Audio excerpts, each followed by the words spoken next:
Hi, this is Ethan. And this is Pete. Welcome to Films and Stuff. Oh man, we got to work on that intro. Yeah. We'll get there. Okay. It's only episode 2. We'll get there. Episode 002. 002. No, 0002. Remember, we added the extra 3 zero. zeros. Yeah. So this episode, I think we've got a few things to cover. We've got to talk about Eternals, which you and I have both seen. Finally. We can talk about Red Notice on Netflix, which you and I have both seen. And we can talk about Fitch, available on Apple TV Plus, which you and I have both seen. And then I think we've got a number of new show episodes that we could kind of go through since we're watching most of the same things, some different stuff as well. And a couple of recommendations that I have that I think you'll enjoy if you've seen certain hits like Squid Game. Oh, I love recommendations. Okay, let's kick it off with Eternals. All right, let's do it. So I saw Eternals and I made a fundamental mistake. And that mistake is that I saw a 9:20 showing. 10:20 showing. My fault. 10:20 showing. And so you were home at like 4 a.m.? I was just wrapping it up at about 4 a.m., ready to leave the cinema. But actually, I left the cinema about 1 a.m. I was totally wiped out. The film was good. I didn't walk out because I didn't think it was good. But I also didn't think it was great enough for me to kind of go through the motions of the last, what I expected to be 15 or 20 minutes. But I think you didn't repeat my mistake and you saw the entire thing, correct? I did. Given your recommendation to watch it earlier, I saw a 1:45 in the afternoon show. Oh, matinee.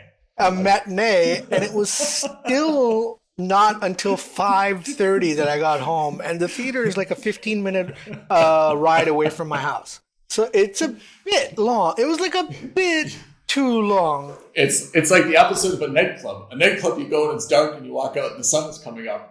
For Eternals, you go and it's daytime and you leave and it's totally dark. Especially now, right? Like it's been pretty. It was actually really brutal. First of all, cinemas need to get their stuff together because we're starting the movie at 1:45 and then the movie credits actually start rolling at 2:15. That needs to stop. This half an hour thing, I love the idea of a buffer in case you're running 10 minutes late. That's great. But 9 times out of 10, I'm not running 10 minutes late. And you know what? I would gladly pay an extra pound or two or a buck or two or dirham or two or whatever you want if that allowed me to skip all the advertisements. Not the trailers, but the advertisements. A lira? Yeah, no, that's not even the worst part. I mean like legit advertisements, right? Like I don't need to hear about the newest telephone offers from Samsung or O2 or Telefonica or whoever these guys are. I don't need to know about the wonders of McDonald's or KFC. Like, we get enough of that in our real world. Like, I want to go to the cinema to avoid that. It's the only time I can think of, like, when you have a Netflix subscription or when you used to have those old school HBO subscriptions, you were paying that, you're paying that $5, $10, $15 a month to be commercial free. And that's the contract that you have, right? This is half the justification of Netflix is that I can pause it anytime I want to pause it. I can not be bothered by commercials. I don't understand why for a 2-hour movie, if I'm paying the same $15, $20, $30, why there are commercials in there. And I get that the cinema has to make money, sure, but then you're also charging me $40 for a box of popcorn and a soda anyway. So we got off to a very slow start. My point for is Eternals, based on all the commercials, all the advertisements. And the movie was already a super slow. It already had a super slow start, right? Like it's this. I get the feeling that the director and the cinematographers were trying to go for like this Denis Villeneuve opening visual opera, super stylistic look, super slow pans of everything, beautiful shots of the Earth, beautiful shots of the spaceship. So what was your initial level of excitement going into it? And how did that fit with your level of satisfaction coming out? So I would say this. The advantage I had was that the movie's been out for like 3 or 4 weeks. and it has been a relative dumpster fire, right? That is to say that That's based on fan websites, right? fan websites. I'm not saying critically or not. Yeah, I we're haven't not even saying bothered critically. looking at the Yeah. critics. But like there's been a lot of criticism on the movie not doing incredibly well, and I think a lot of people these days, or because Marvel has been so prolific at making It's movies, set the bar high. It's set the bar very they've high. set the bar high. So anytime you see a movie that doesn't make $1 billion over a month, right? Automatically, Yeah. people start thinking, "Oh well, it's obviously a terrible movie." Yeah, I mean, I feel like I feel like the dollar amounts is a bad way. To be honest, I've never really seen like how many tickets are sold, or I'd like to see more viewership numbers than just the dollar amounts. I think that's not an accurate metric.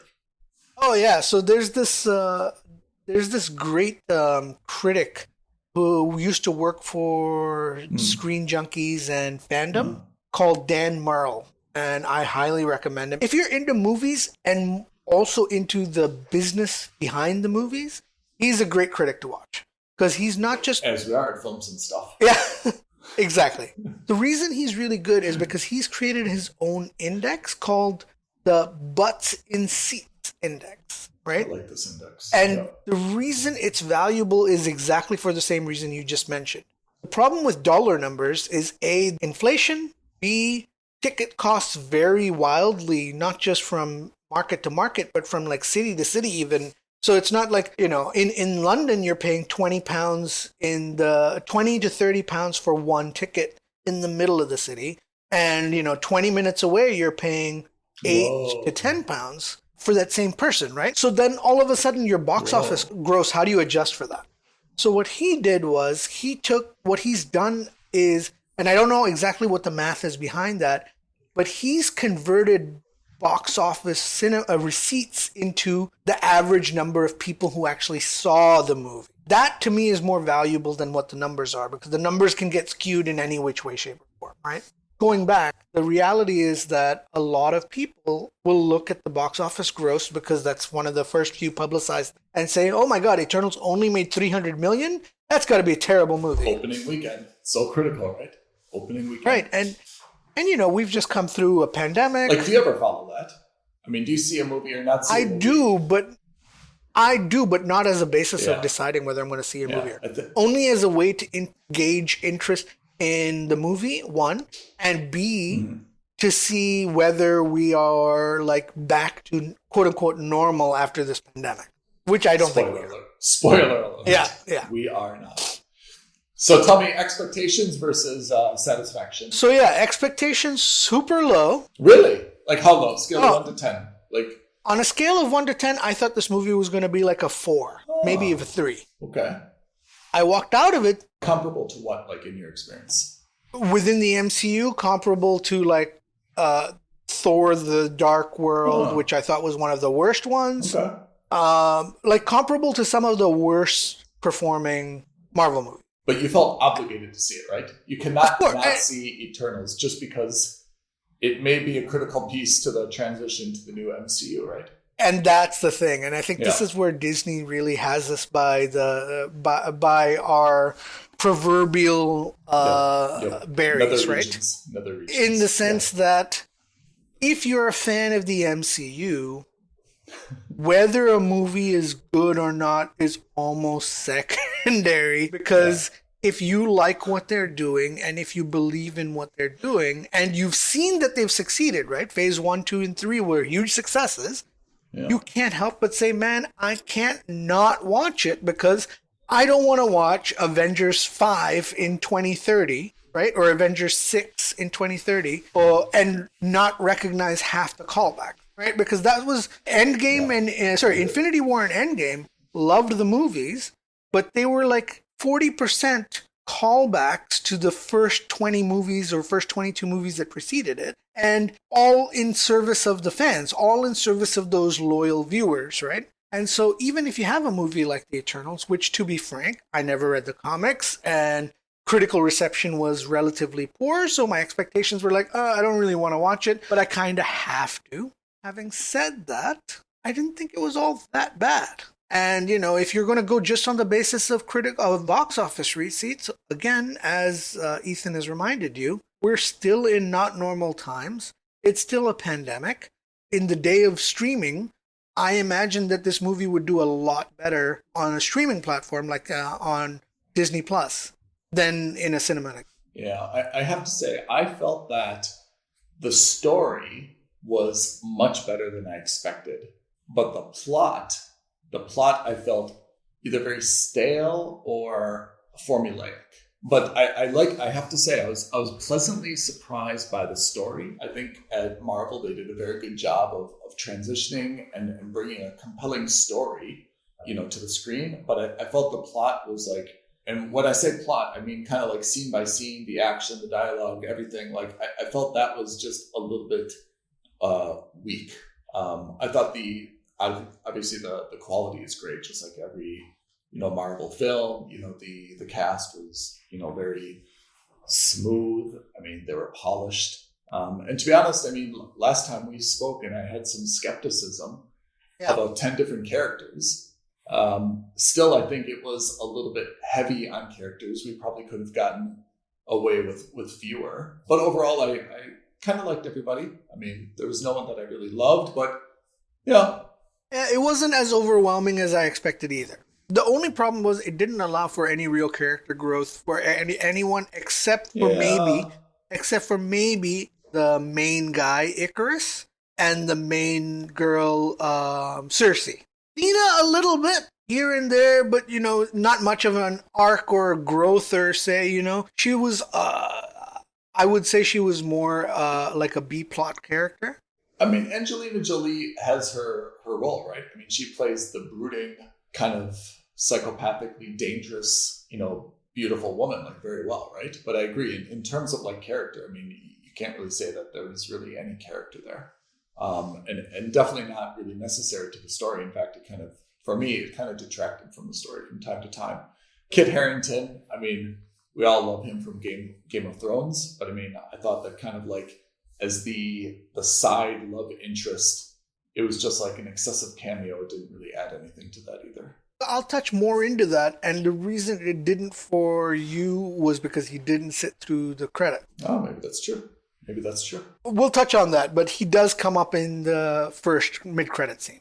Or no, he comes up in the second at the end credits. And it's more of an exciting revelation. So you could tell that he was kind of planted in this movie. Let's take a step back before I make that statement. One of the things that I liked about this movie was more interested in building its own lore and its own series of events and stories than it was in building the Marvel universe, right?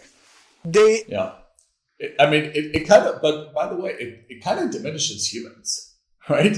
It just kind of casts humans as a race. Oh yeah, all of our accomplishments were by all of our innovations, all of our accomplishments are because of them. I mean, that has a lot to do with. Did you ever see this Star Trek?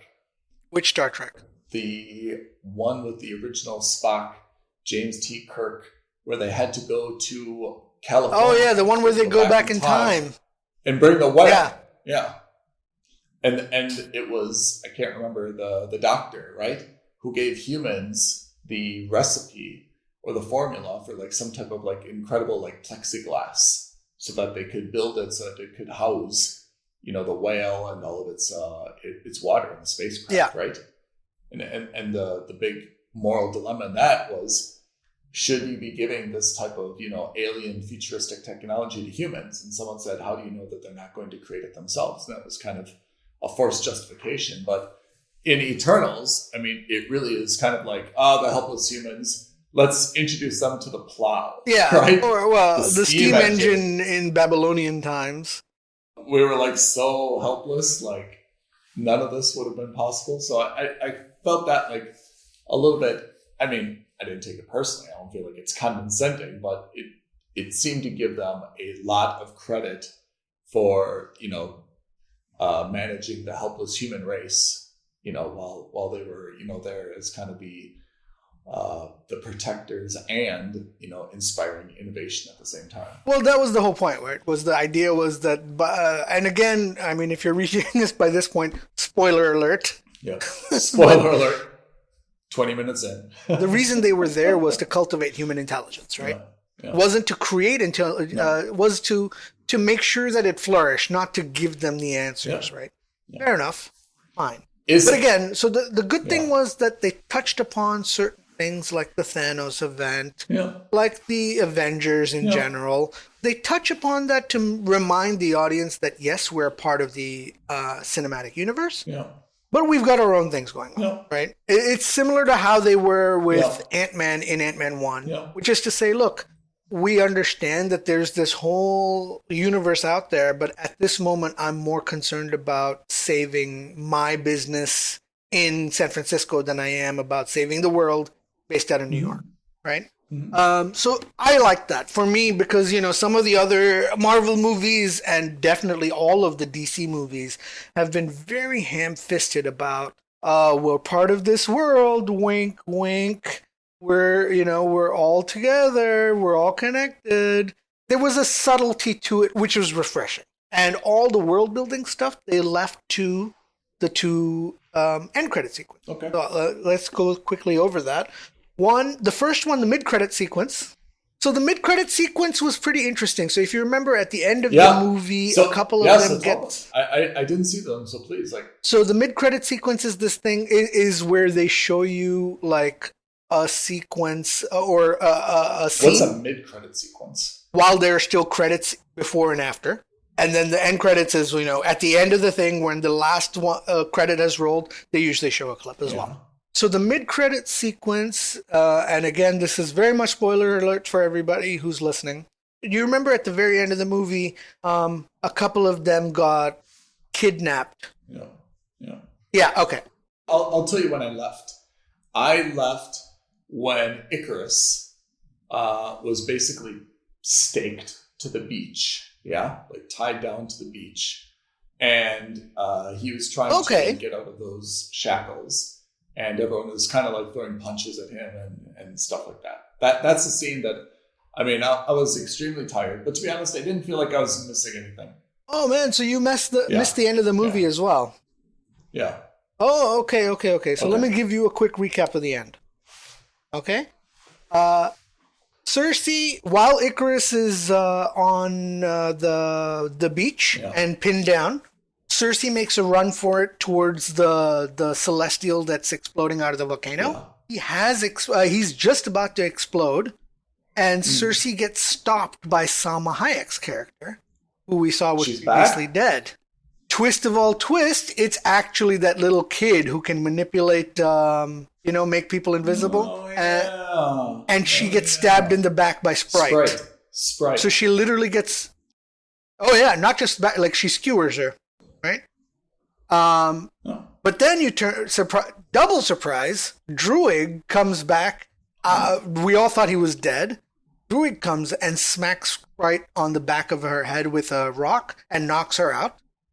And did I think he was dead? How did I think Because remember, he gets slammed by Icarus. He gets slammed into a volcano by Icarus and then laser beamed. Okay. And in that fight scene. Exactly. Again, this is the problem with too many characters, is that in these kinds of moments, you very quickly lose track of them, right? And, not to discredit, not to Marvel's fault, but these are all CGI effect-heavy sequences. It's very easy to get confused if you're not paying attention, right? That's why we have you. Yeah, right. That's why I go to the matinee. Okay, so Druig comes back, and then what? Saves Cersei. So Cersei's got her powers of converting stone into any other metal, or to convert metal into anything else. I don't remember exactly. She was very vague about what her powers are. So she puts her hands down on what's effectively the palm of this celestial that's coming out of Earth, and she starts converting him to ice. And then she realizes... In a volcano, it would melt. Well, that's the whole point, right? So so his hand comes out of the thing, and it's an exposed palm now. So there's no more volcano. And so I don't know a lot about I just want to interject. I don't know a lot about childbirth, but I understood that there's head first, and then there's breech, which is feet first. Right. I had not seen a baby come up palm first. Palm and fingers out first, with the head sideways coming up as well. And then painful for the volcano. Exactly. Anyway, so she freezes the Celestial, figures out that she can't do it. She doesn't have the power because remember the Unimind or whatever that Phaistos created, which, by the way, dumbest name ever. And then Icarus breaks free, flies to her. Yeah. Okay. And then decides not to stop her. Like he starts bawling, decides not to stop her. And then that's the sequence where, that's the scene where, everyone's powers combine, like Captain Planet. So they do brainstorm. And they create a literal brainstorm, and she freezes the entire Celestial and kills him in the process. And then what Icarus does, which, maybe this is a little too on the nose, he flies through the air. They come to an understanding. He flies through the air, and he flies into the sun, and he kills himself. Right? Just like the mythology. Well, similar to the mythology. So he flies into the sun? Like literally goes to the sun as the star and kills himself? Yes. Yeah.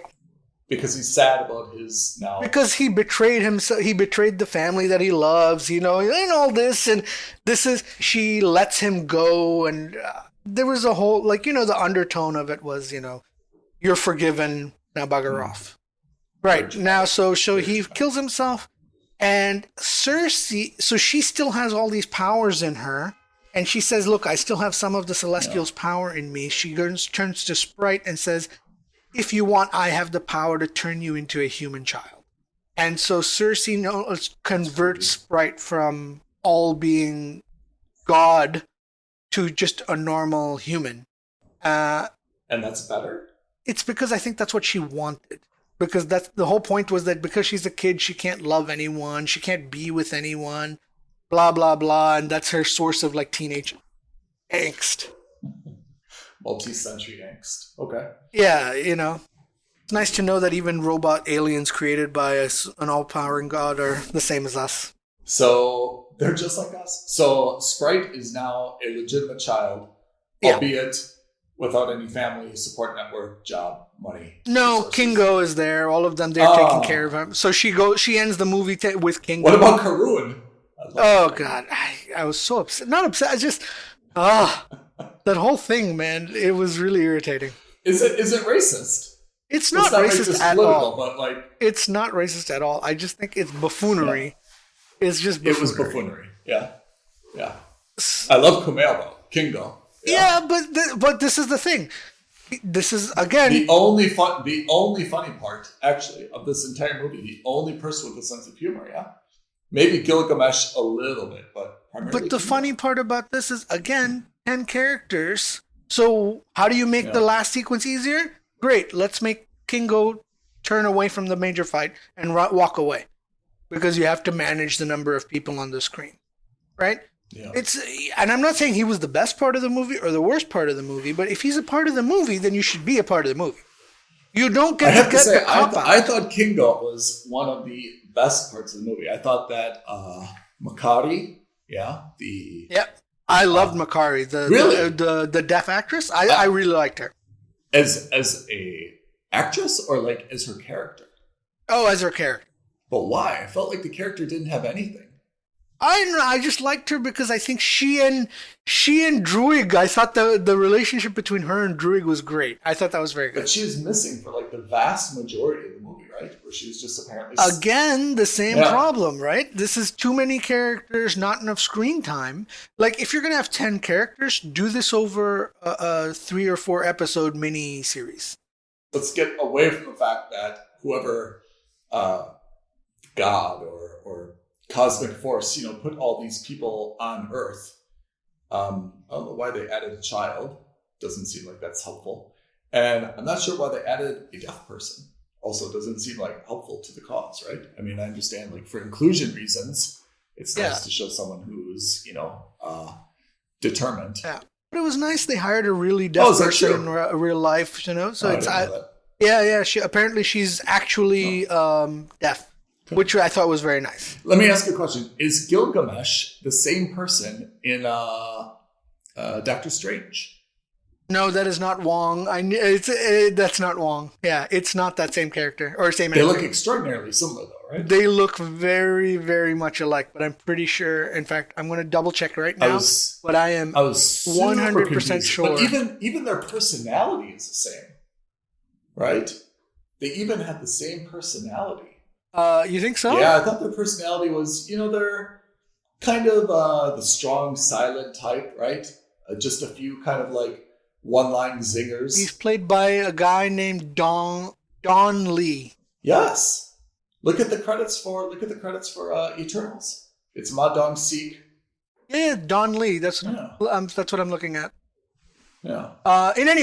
Anyway, so before we go too far off the rails, the movie was that's the ending of the movie as we're apt to do, that's the ending of the movie per se, and the very last scene at the movie. Yeah. Like a couple of the Eternals leave the planet, and they go searching for other Eternals, right? Because now you learn in the movie that they've been that this this Celestial has been sending Eternals to other planets to do what they did on Earth, right? And so they go looking for other Eternals, and the ones who stay on Earth. There's a moment like if you read the comics where that major Celestial shows up on top of Earth, and it looks like Galactus for a moment.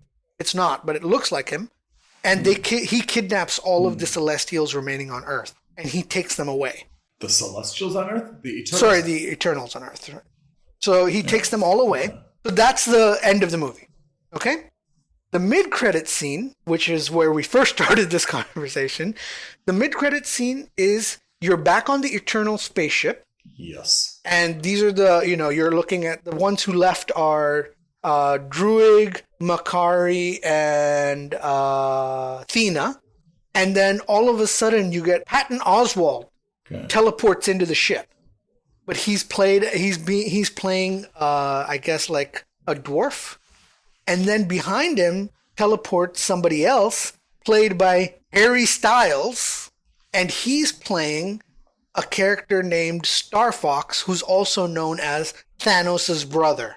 Eros, exactly. So that was the big twist, that Thanos' brother is out there.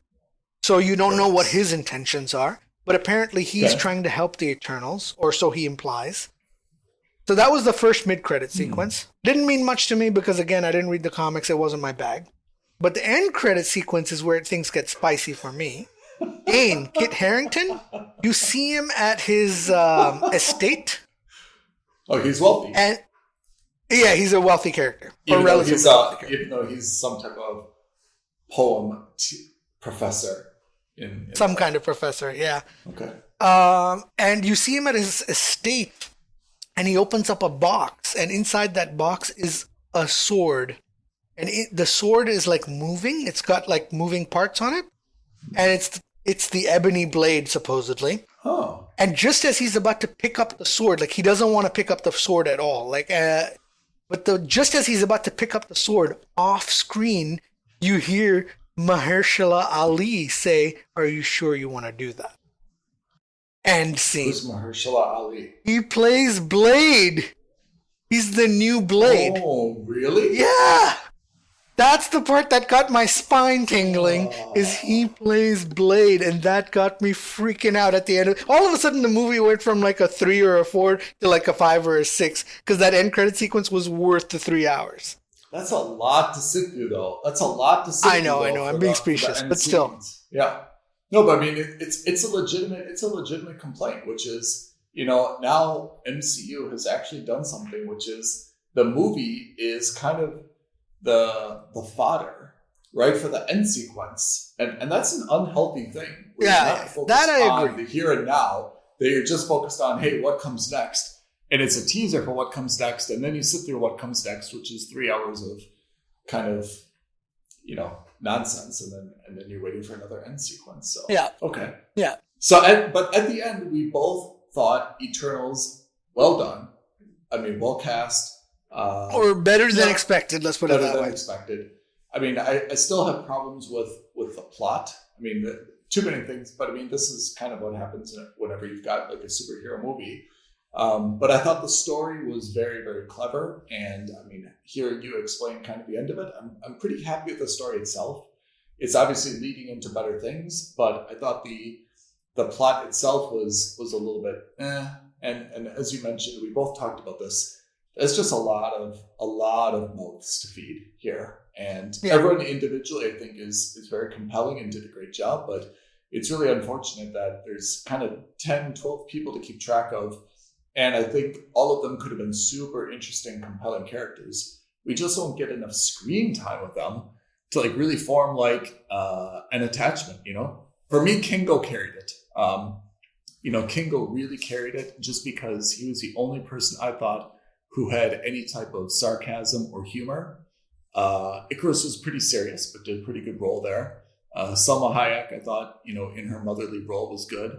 Fastos, solid in all scenes, but we didn't get to see him, develop enough. Druig, again, a little bit broody. We didn't get to see enough. Karun was great supporting. Gilgamesh, I thought, was great supporting. Makari, I just don't think there was enough of her to know anything about her. Sprite was a child, which is kind of weird, to be honest. Kit Harington, minor until the end. Thena, Angelina Jolie. Okay, I mean, that's kind of her role at this stage. And yeah. Yeah, the elderly statesman who still kicks ass, right? Yeah, but I thought Cersei was quite fantastic, actually. Yeah.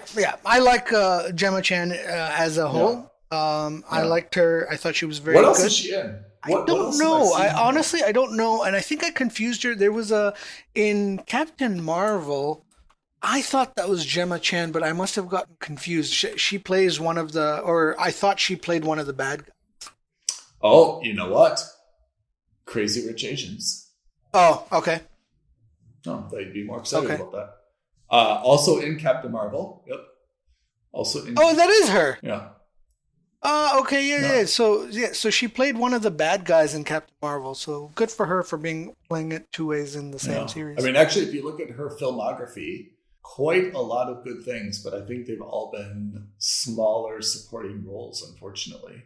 But a lot of very big name films.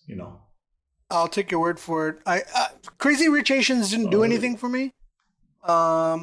Yeah, I mean, I get it. It wasn't my bag. You have to have dated an Asian, or be like very good friends with an Asian to kind of see the, it's something that I think hits home more if you're into that culture.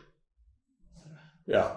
Yeah, and I was born and brought up there, so I fully am immersed in that. I totally understand it. So anyway, it was fine. So Eternals, I mean, we're happy with it. We're looking for the next one. Oh, one hilarious thing. I loved how everyone had such weird accents. Considering that they're, robots made by this being, it's hilarious how everyone had region-specific accents already in place. Yeah, that's probably true. Right? Yeah.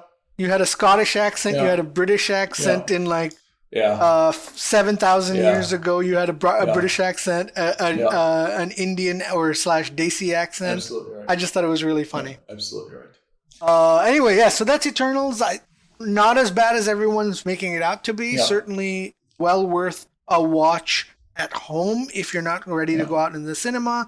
I would recommend it as a home watch just because it's a great way to spend a couple hours. I agree. It's a home watch. I don't think it's something you should rush out to the cinema to watch.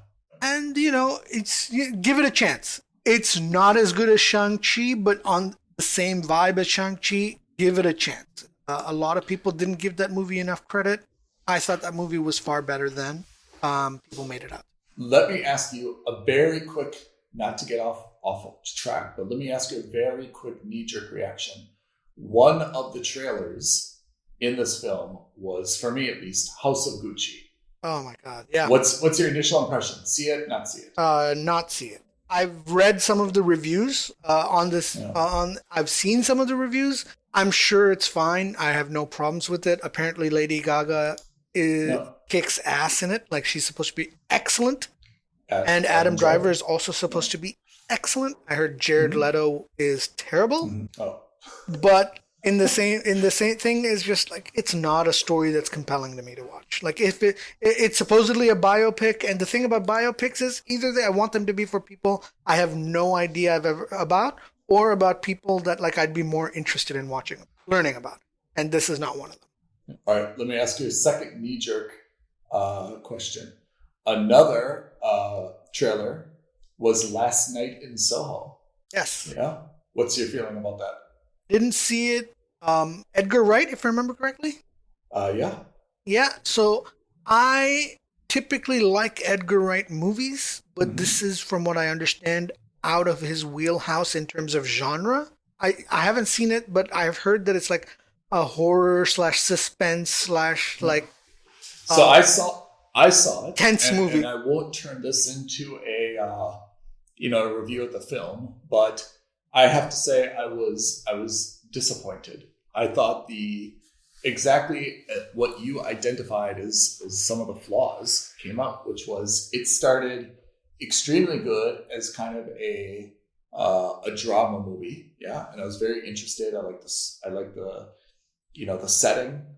I definitely like the cast. I liked the cinematography, but then it kind of got into this weird, deep flashback kind of horror stabby thing, and to be honest, it's absolutely not my genre, and I thought it wasted a lot of really talented casting. Thomas Ann McKenzie, who's great, Anya Taylor-Joy, who's great. They were super, and I thought that they were really kind of wasted now in what amounted to like a flashback slasher movie. And Matt Smith, who's Jack in that movie, I think he also played in The Queen. I think he did. Let me click on him. I think he played. He played in The Crown. Sorry, he played in The Crown. Yeah. I don't know if you watched The Crown. Yeah, Prince Philip. Yeah. Okay. Oh. So I mean, I haven't seen it, and it wasn't high on my watch list because, typically speaking, that genre is not my thing. Yeah. I agree. Although I do like Edgar Wright. I think that he's a very, very talented actor, and most of his movies I think have been great. But it's just not my, What else would I like from Edgar Wright? What else have you seen Baby Driver? Oh, Baby Driver, yeah. Yeah, I like Baby Driver. He had his fingers all over Ant-Man 1. Oh, is that right? Yeah, but I think he left and he was replaced by Peyton Reed, but he was very much a part of Ant-Man 1. Okay. And I'm sure, I know I'm missing others. I can't think off the top of my head. But Edgar Wright as a whole, I actually knew him knew of him first when he did there's a British band called Mint Royale. I can't remember if that's the name of the song or if that's the name of the band. Hot Fuzz. He did Hot Fuzz. Hot Fuzz. Great. Great. Classic Edgar Wright. Those are very different movies, by the way. Yes, but in terms of humor, not a million miles apart. You can see the fingerprints, let's put it that way. Yeah, anyway, so Mint Royales, I think they're the band, I can't remember. He made a music video for them, and it's basically the precursor to Baby Driver. He also did Pharrell Williams. Sure. Yeah, he did a video for Pharrell Williams as well. Not my bag. Yeah. You just accepted his fact. Understood. Acknowledged. All right, so those are our two trailers. That's our review of Eternals. Are we ready to turn to the next one, which is Red Notice on Netflix? Oh, God. Let's talk about Red Notice. Where do we start? We start by suggesting people, Hold on. Hold on. You've got a lot of emotion in your voice right now. A lot of emotion, I can tell.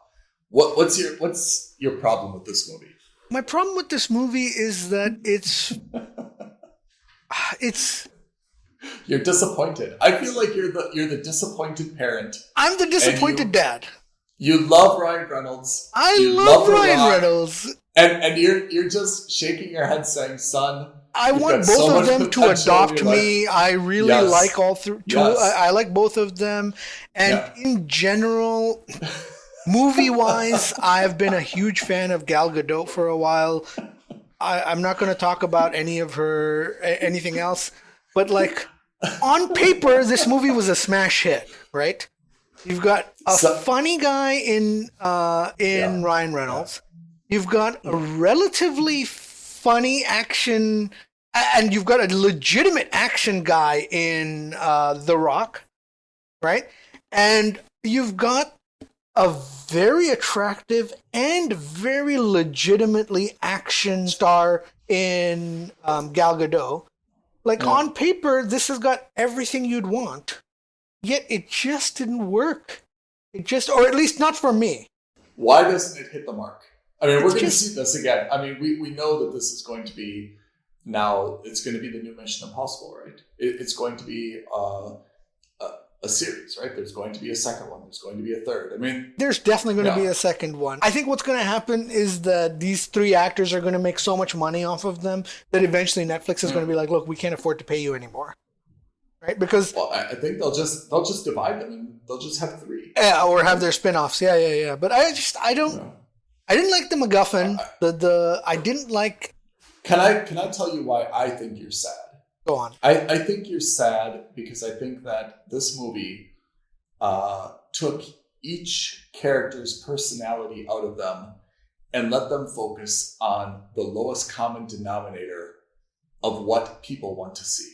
Right? When you want to see Ryan Reynolds, you've come to think of him as Deadpool, the Bodyguard's bodyguard, whatever movie that is, and you like the smart aleck, wisecracking, Ryan Reynolds. Right. They didn't let him be all the other great things that he is, right? They just let him be this, kind of like smart aleck, wisecracker, right? And unfortunately, his character started off as like this very shrewd, sleek, super suave, criminal mastermind, super secret agent type guy. Yeah. Yes. Where he was very good at this. And then by the end, he was kind of, they weren't consistent with his character. Then he kind of became like this little frightened ninny. And then he wasn't really good at fighting and he was always scared and he wasn't taking chances. And they weren't consistent with his character, except for the fact that they wanted him to have all these kind of like zinger one-liners. And I think your problem with The Rock is that The Rock, he's got to always be somehow law enforcement, right? We're always used to him being kind of the good guy. And I think we're a little bit disappointed that he was somehow apparently a legitimate FBI profiler, right? Never mind how the FBI was working overseas, but he was somehow an FBI profiler. And apparently he just left this job to go rogue and become an international criminal. And I think we're a little bit disappointed because we think of The Rock as like our friend, our brother, like a little bit of cognitive dissonance. If anything, what I could have expected if there was going to be a twist is that Ryan Reynolds was actually working with Gal Gadot the whole time. Because he was always one step ahead. That would have been a twist I could have understood. I'm sad for The Rock. I'm sad. I think I'm sad for this character that The Rock is always supposed to be the good guy. It would have been better. I agree with you. It would have been better if Ryan Reynolds and Gal Gadot were working with each other and The Rock was still the law enforcement guy tracking them down. But just practically, and one of the problems you and I have as wannabe movie critics is that we look at these things in a very practical way, which is, so The Rock had a job, right? I mean, he had all the paperwork, he had an apartment, all the day-to-day stuff, right? And then he took a flight to Italy. And then what? Like, he's never quitting his job? Like, he's still got like all these things back home and he's just decided to go rogue? Like, this seems to be very premeditated, right? He obviously knew And to go one step further, let's assume that they've been working in cahoots this whole time. Cahoots? Okay. Yes. Yeah. They were in cahoots. Let's say the whole time. Then why would you show your hand? I agree. Like, what is the advantage in showing your hand? If you are going to be a criminal mastermind, you definitely want to be the inside man in the FBI, right? Especially that has more value to Gal Gadot and The Rock's enterprise than to be the man who used to be, who's now on the run, who's effectively now forevermore going to be on the run. Not only that, there was a period of time when he was on the run unjustifiably. He wasn't actually a criminal yet, but he is still wanted for the criminal behavior, right? He didn't actually flip sides yet. So there's a period of time when he was getting actually screwed I'm not both sure. ways.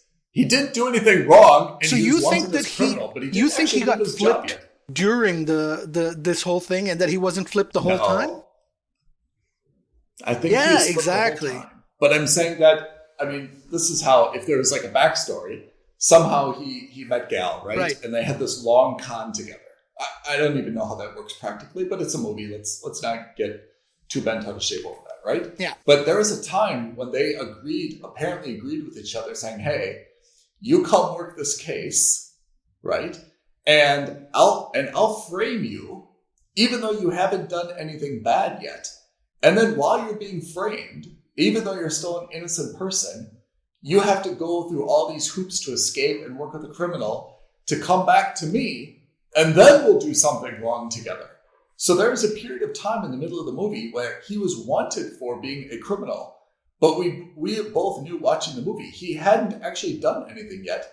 And for me, that's the worst of both worlds. How can you be wanted for criminal behavior, but you're not actually a criminal yet? And when he could have been, as you mentioned, he could have been the man on the inside trying to, direct this investigation away from her or do something else. So I felt like strategically it was not a very good plan.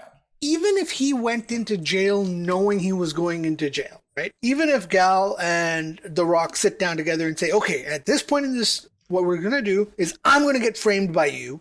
I'm going to go to jail. And I'm going to go to jail and I'm going to get the confidences. I'm going to earn the trust and the confidence of Ryan Reynolds. All right? It's a terrible plan.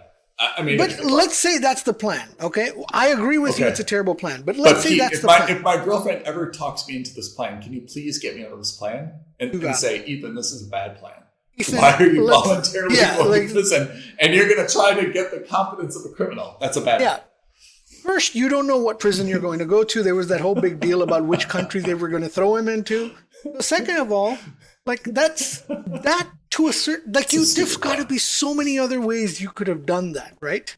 If you're able to track this guy down to his secret hidden estate that's like behind a waterfall using a boat to get there, why can't you do that without knowing that?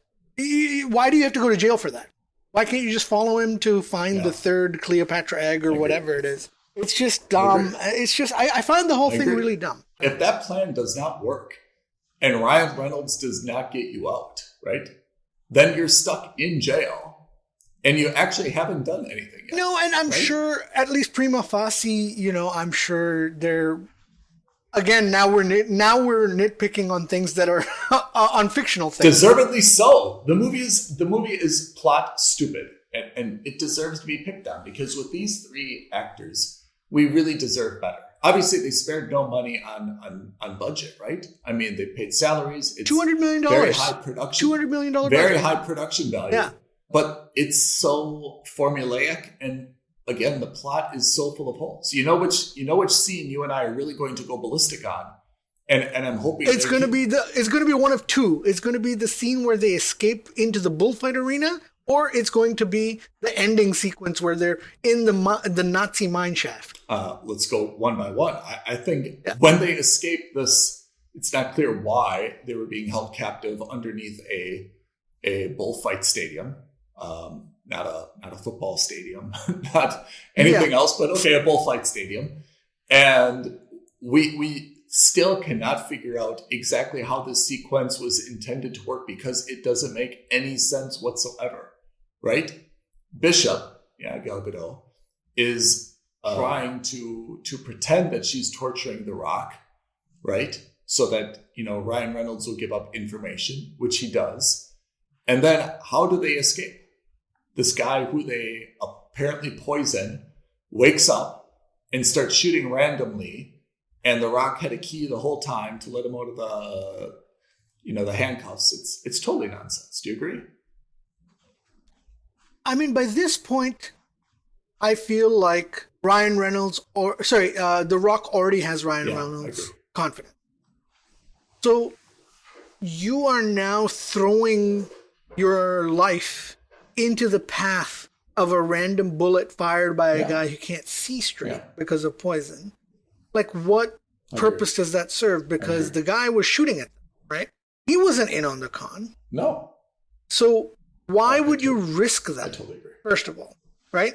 And then, okay, fine. Why is there an escape hatch into the middle of a Matador arena? That's the most ridiculous thing. But what arena at all has an escape route from the middle of where everyone is watching, right? Like the focal point. I mean, I agree. I mean, that scene was just really nonsense, and I feel like somehow maybe that scene was like inserted after the fact to kind of bridge some problems in it, because it's just terribly thought out. It's just terribly thought out from so many different perspectives. I'm really shocked that they didn't do like a rewrite and come up with a better way to kind of like to smooth that out. Because to me that was not just far-fetched. I mean, the whole movie was a little bit far-fetched, but that just like did not make sense at all. Right. And then of course we go to the last scene, right? Which is they find this cave. Oh my God! Argentina. Escape. Is it Argentina, right? Yeah, I think so. So they go in the cave in Argentina, where they find, the thing. What is the thing, by the way? Let's go one step before that. Yeah. How they enter this cave was through that spiral metallic staircase that's very small. Right? Absolutely. Yep. Absolutely. They get down into this warehouse of artifacts that have been stored by the Nazis, apparently. Mm-hmm. Right? And one of the things they find in there is this vintage, like, limousine. Mercedes limousine, right? One of now 5 known to mankind. Yeah. This car's been in there for 70 odd years. Still fully gassed. Fully gassed. Fully maintained. Fully working. Insured. Not a speck of dust on it. Pristine. Well, it was covered. To be fair, it was covered. Yeah, all right. Fine. Fine. But who's been paying the insurance on this thing? When I've moved where I've left my car in a spot for a couple months at a time, and that was a 2010 Honda. All right? And that thing had problems after like 8 months of not using it. You're telling me that this is long-term airport parking. I feel like you had a very bad experience once in long-term airport parking. Yeah, but this is like famously one of the most reliable cars known to mankind.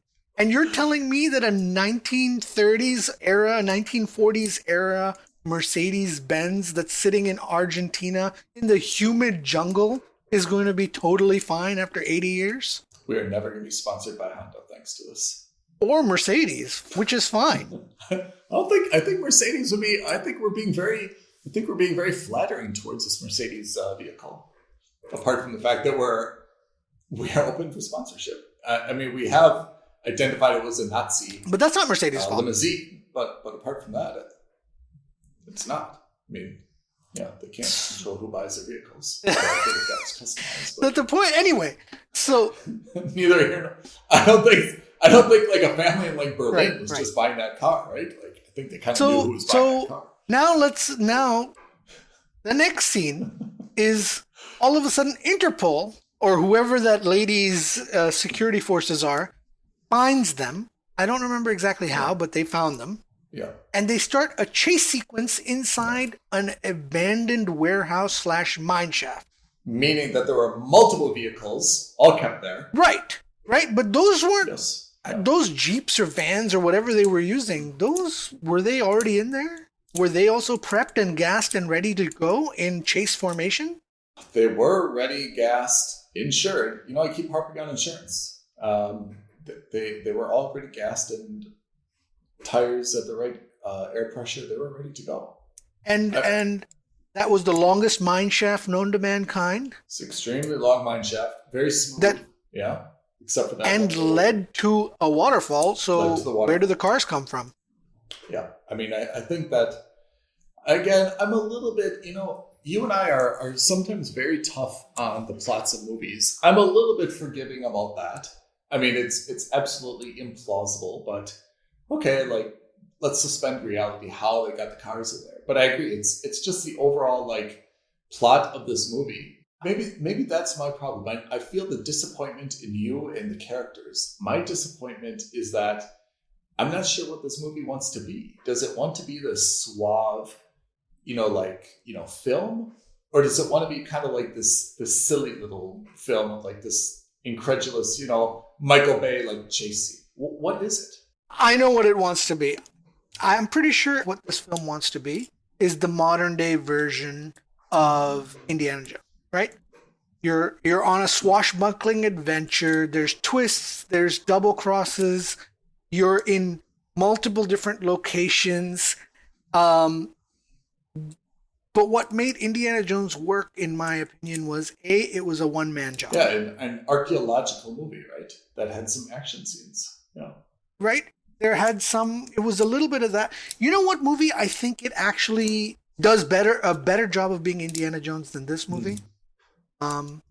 Is National Treasure. I'm sorry to say I have not seen National Treasure. Please don't kick me off this podcast. No.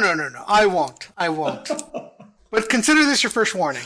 This is a verbal warning. Verbal warning. But I think there's one thing about Red Notice, which you've acknowledged, which is Red Notice is a Netflix film. And I also feel like it's intended, it knows who its Netflix audience is, right? It's not intended to be a film that appeals to, it's not trying to be a cult classic. It's trying to be, my mom will watch it, your dad will watch it, not together. Like brothers, sisters, couples, everyone's going to watch it, right? It appeals to everybody because of, it's got a little bit of action, a little bit of thriller, a little bit of, It's a great movie that you can also have on in the background, in the sense that you are loosely watching it, but you're not really paying attention because, and no disrespect to The Rock, but like The Rock's movies aren't famously known for being, you have to sit down and watch these dramatic thrillers. I'm sad for The Rock. I'm really, really sad for The Rock, who I feel like has an exceptional actor and has a lot of depth, but I feel like he's taking roles that just make him into, they're focused on his physical humor, right? Like a big guy delivering these types of lines. And I feel like he's actually capable of way more. I mean, I don't want to start. Did you ever watch the HBO series Ballers? I love Ballers.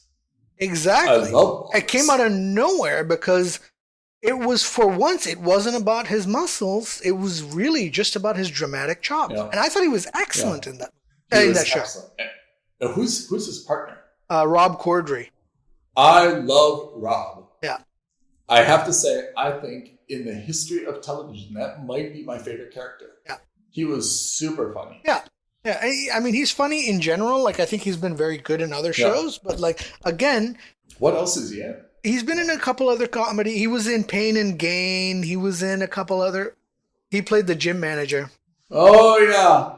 Well, also with The Rock. That's right. That's Rock. So he's been in a couple of these kinds of minor roles. He played opposite Joel McHale in Community, the TV series. But he just had a minor role in that as well. In general, I think that his roles are very The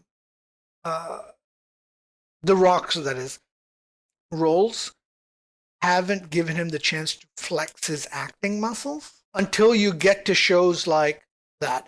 And he's tried, don't get me wrong, like he's got some movies where he tries to be that tortured individual who's trying to do the right thing for his town or his family and blah, blah, blah.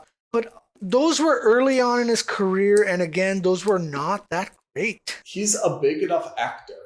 Yeah, but I don't like these vigilante movies either. He's a big enough actor, right, that he should be able to choose his roles, and he should be able to go to Universal or whoever he's working with, right, and say, I want this movie, right?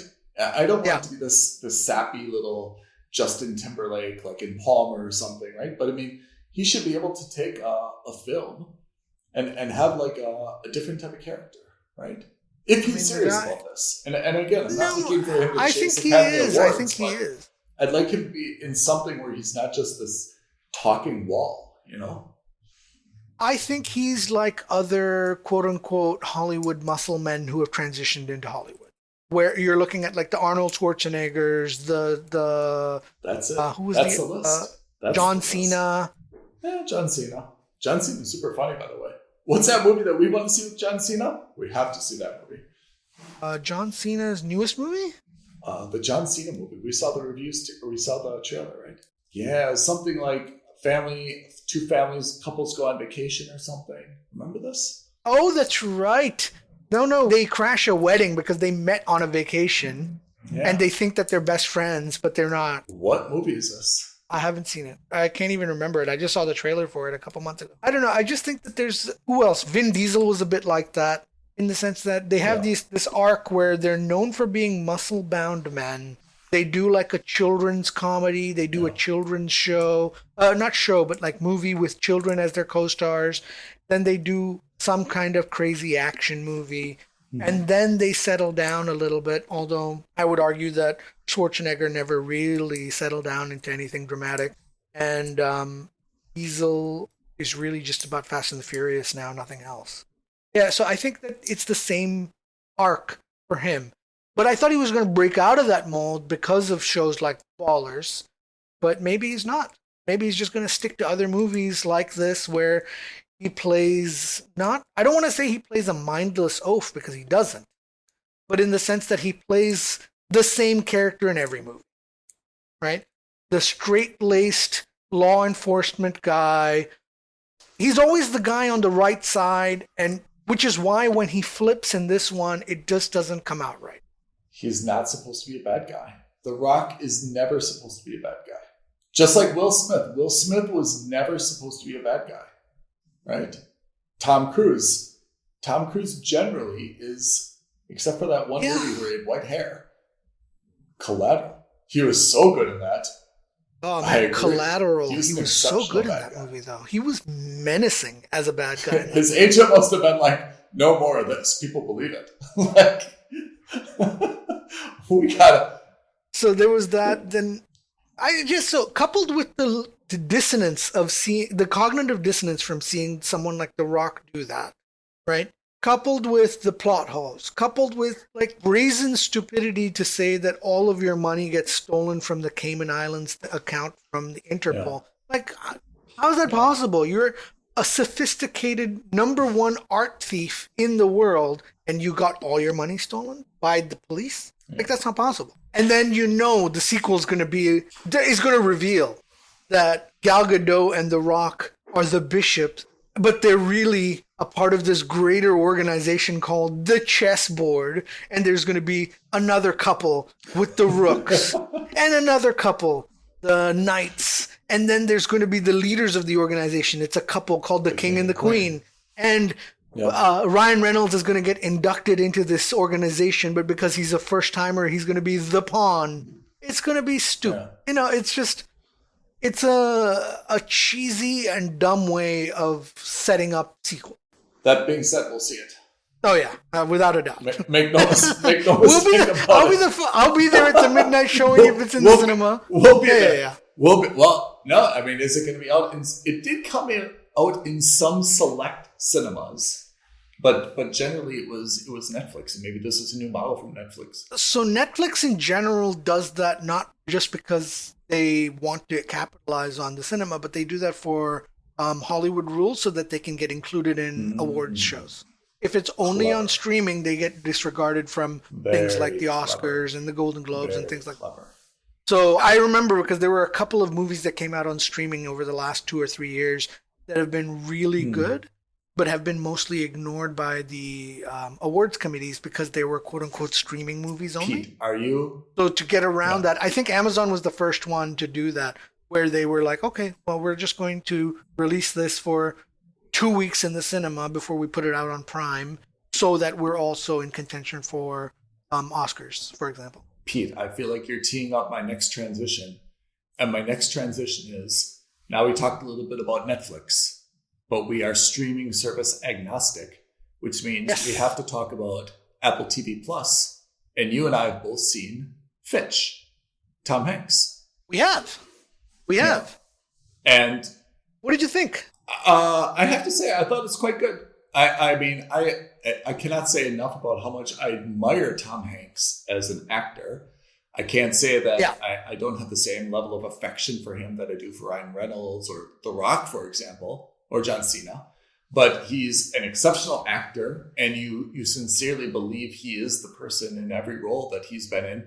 And I have to say, Fitch is a very good movie for Apple TV Plus. I mean, obviously they've done some type of deal where he does 4 or 5 movies for them, because he also had like Greyhound. I feel like one more on Apple TV that I've seen. Also a good movie. Yeah, I'm sure that the production cost is high, but generally they found a very good, formula where there's no one else in that movie. I mean, the scenes are and the equipment's probably very expensive, but I mean, he's the only actor in there, right? There's a dog, there's a robot, there's an RV. Yeah, he's the only on-screen presence. Yeah, he's the only on-screen presence anyway. And I don't know who did the voice for Fitch. You and I could definitely go through this movie. I think that's maybe the difference between, maybe we're holding it to a different standard, but Fitch is equally implausible. I'm sure you and I could go scene by scene and talk about the nonsense of this movie, right? I mean, the solar flare, robot with AI, so on and so forth, right? But certainly. Yeah. Certainly, but you raise a good point. I wonder what it is about movies like Fitch versus movies like Red Notice where we're willing to openly criticize it, because I didn't think of the plot holes. My theory is that for Fitch, this is absolutely not intended to be an action movie. This is intended to be a movie about friendship and character arc, right? And there's a character arc. Right? Yeah.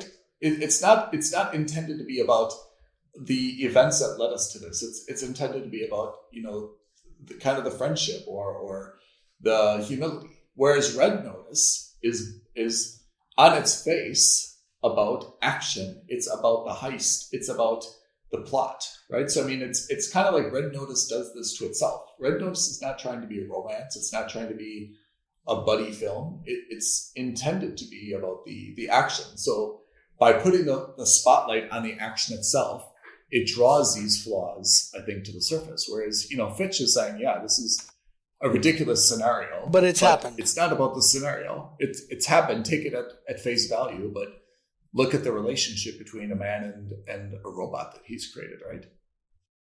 Yeah. Maybe that's why. Maybe we also have lower expectations for Fitch.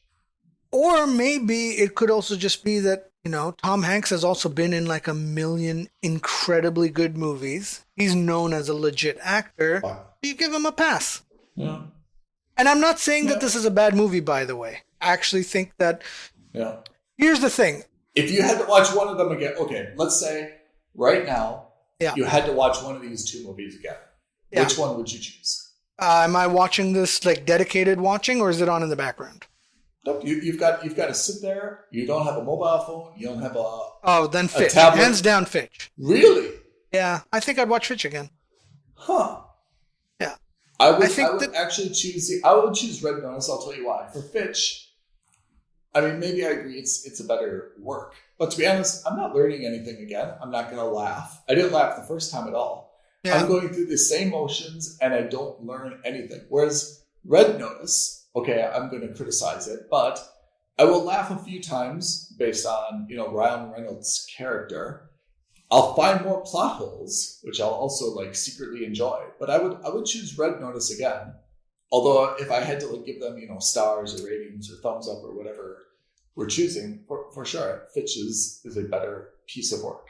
So I think for me, the way I watch movies like Red Notice is that I recognize immediately that they're possibly going to be movies that I would call guilty pleasures. Yeah. Right? It's the same reason I love the Fast and the Furious series. Terrible movies. I'll be the first to tell you they're all terrible movies. All 9 of them have been horrendous. Whoa. But whoa. Can you please walk that back? Okay. All 9 of them have been huge successes box office wise, but less than stellar critical. And I would watch all 9 of them in a row in a heartbeat every day. They're movies that I like to watch because, like you, I know they're ridiculous. but I'm a big fan of cars, and I'm a big fan of stupid action and stupid stunts. And Red Notice, for me, was neither here nor there. It wasn't an outright hilarious movie, but it didn't have enough outlandish stunts either. I don't know. I just found it to be a bit too middle of the road, right? Can I tell you my favorite? I think the funniest part of Red Notice was very subtle. I love these subtle little things. Remember when at the beginning when The Rock is chasing Ryan Reynolds? Yeah. So obviously this is when Rock is still in character. It's really law enforcement. He's chasing Ryan Reynolds. He jumps into like I think it was like a Porsche, right? That's there for some that's right. random photo shoot. I don't know why a Porsche, German car, is in Italy. Never mind, plot hole.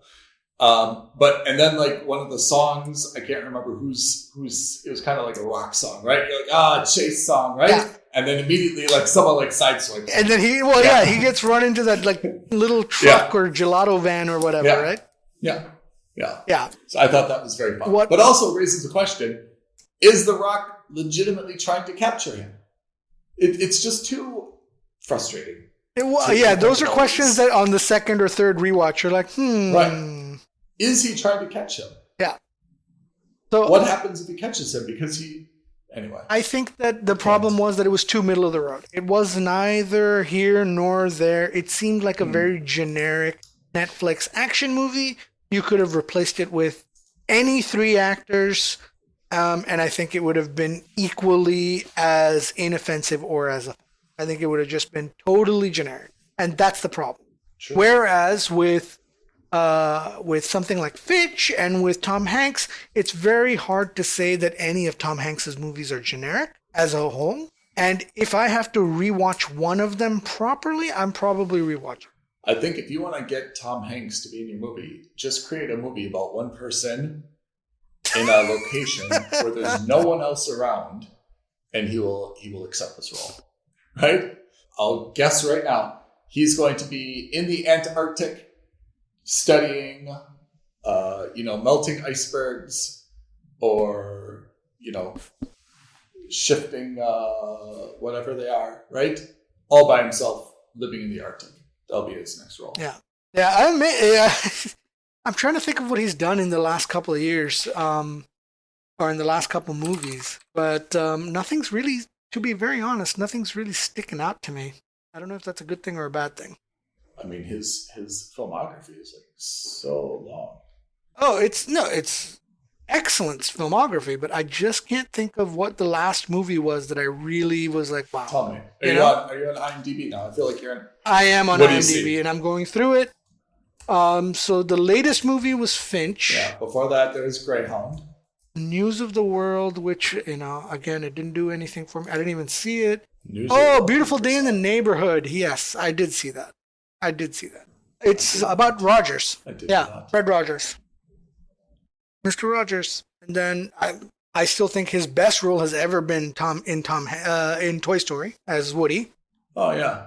Loved that show. Or loved those movies. Mr. Rogers. But yeah, that's my thoughts on Red Notice and on Tom Hanks. For whatever that's worth. Oh, absolutely. So we should move on to TV. Because there's a lot to talk about on TV. Based on last week's recommendations, I watched Foundation. And I must say, you and your brother buried the lead. First of all, excellent recommendation, so kudos to your brother. No finder's fees being charged. It was a gratuitous recommendation. But yeah, I agree. Foundation is surprisingly, maybe not surprisingly, it's actually quite good. It's on Apple TV Plus. It's got a lot of things kind of going on at the same time, so I feel like you can't really get too bored with any of the individual storylines, since there are a few and they're well intertwined, right? So I loved it. I saw all 10 episodes in a row. I'm one behind you. I think I'm on 9. And I couldn't stop. Yeah. And how I know that I really liked it is that after I watched it, I went back and saw a couple of the episodes again. Okay. And I can't stop thinking about it. So tell me, what's like on your mind specifically? Like the Empire, the Cleo, like the Cleon. That for me, even though I would say that's like in the realm of the show, it's probably a B a B tier storyline at the moment, because the first thing will be the first one will be the eventual Foundation versus the Empire storyline, right? They've created this uneasy, or I'm not going to say anything because you haven't seen it, so I don't want to say anything. So that I think that's going to be the A tier storyline, but this B tier storyline, and I can't really talk about it because you haven't seen episodes 9 and 10 yet. I'm not even going to say it, but I think that's going to be. Can I tell you what I see is coming? I see coming that one of the Cleons, Brother Dawn, seems to not be an exact genetic copy of Brother Day and Brother Dusk. And now, I'll tell you where I left off. Also, Brother Day, I don't know who the actor is, but he's exceptional. Lee Pace went on his little spiritual journey. And I feel like this spiritual journey may somehow change him as well. So there may actually be 2 of the 3 that are, kind of like changing in terms of their perception of the world and, their outlook. And I find the entire Cleon thing not only a brilliant idea, but super, super cool, I have to say. I mean, I agree, it's not at all plausible. If you and I wanted to, I'm sure we could find like a lot of holes in this arc, but it's something that we come to accept, and I really like it. I really like that concept. Here's why I don't have so many plot holes for sci-fi shows, is because they're sci-fi. That's true. Right? Because it's an inherent part of the show is that if you can accept that we have a 14,000 year dynasty that's founded on space travel that happens in an instant through the use of black hole drive generators, right?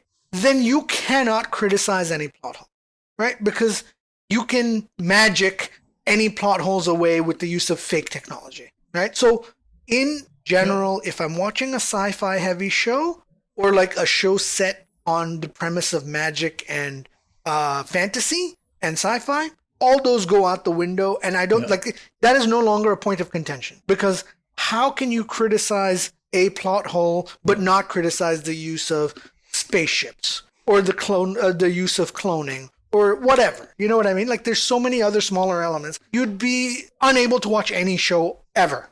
So my God, like I am entirely true. I am desperate for them to go ahead and make season 2.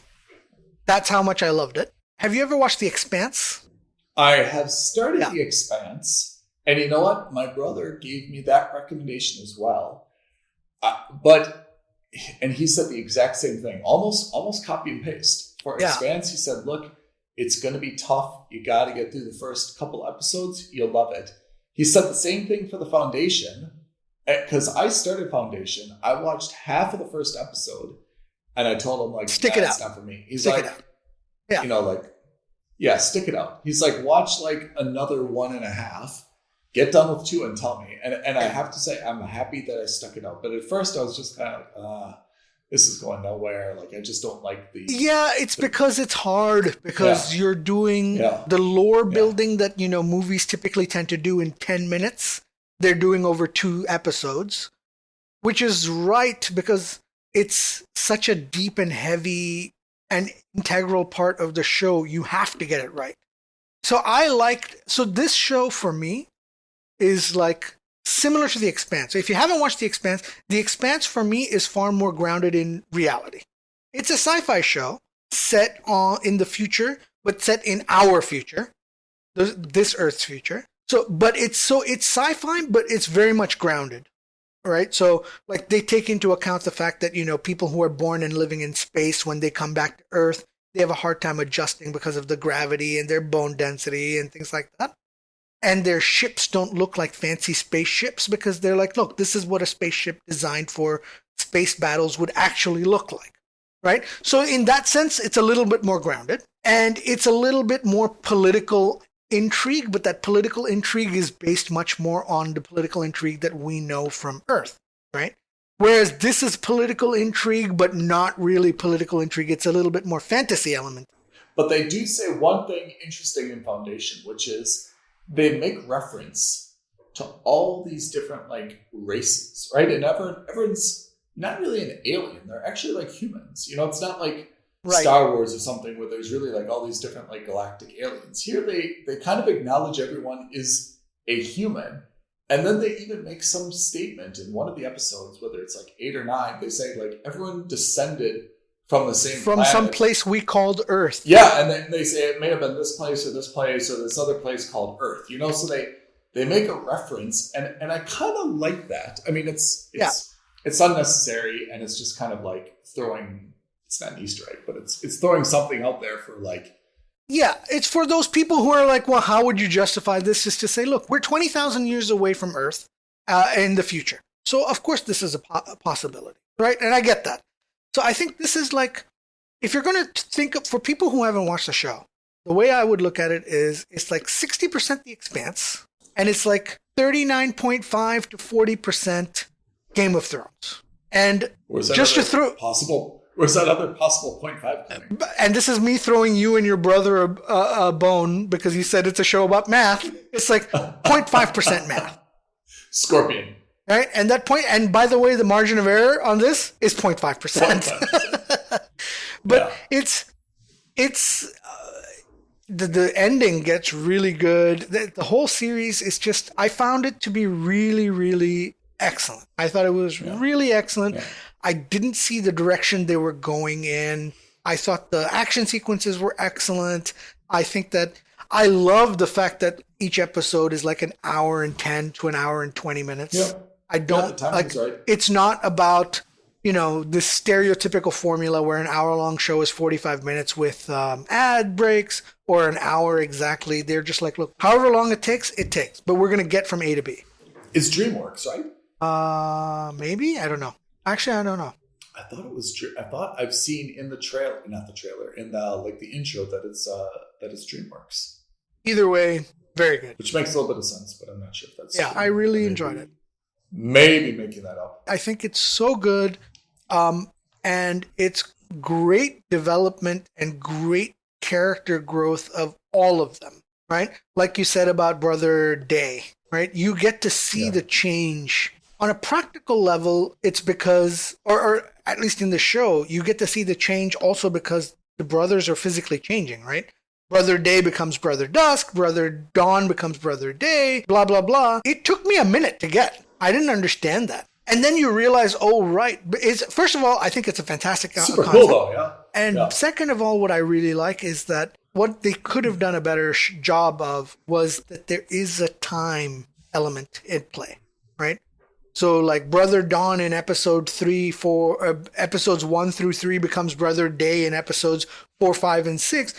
But they don't explicitly tell you 20 years later, this is what happens, right? They take time into account. It's also a very elegant way to address, like timing. Because I've talked about For All Mankind before, right? Which is a show that I love. Yes, you have. One of the problems for All Mankind is that they also, like, the seasons are in time, like, I think they're like 9 years apart or 7 years apart, right? So they somehow have to take people that looked kind of young in season 1 and make them look older in season 2. So like all the dudes have mustaches now, right? And like they've obviously done like as much as I can with kind of like hair and makeup and stuff. But again, you've got to kind of like suspend the same thing with The Crown, which you don't watch, right? Which is about the British monarchy. They had to change the actresses. The Queen ages, right? Queen Elizabeth ages. So they had to, every season come up with a new queen, to recognize that she's aged.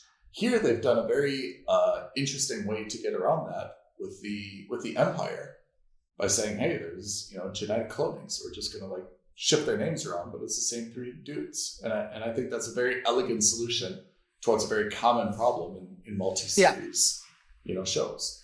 Yeah, I agree. I very much agree. Okay, so that is Foundation. What else are we watching? Invasion, Shrink Next Door, Hawkeye. Yeah, so let's keep those maybe for the next episode. We're running a bit long now. Oh, okay. We can talk about Morning Show. We can talk about Invasion and the Shrink Next Door on next week's episodes, where we'll actually have gotten to see them. So that's triple three. That's right. 0003. I've been Pete. I'm Ethan. And thanks for watching Films and Stuff. Thank you very much, everyone. Peace out.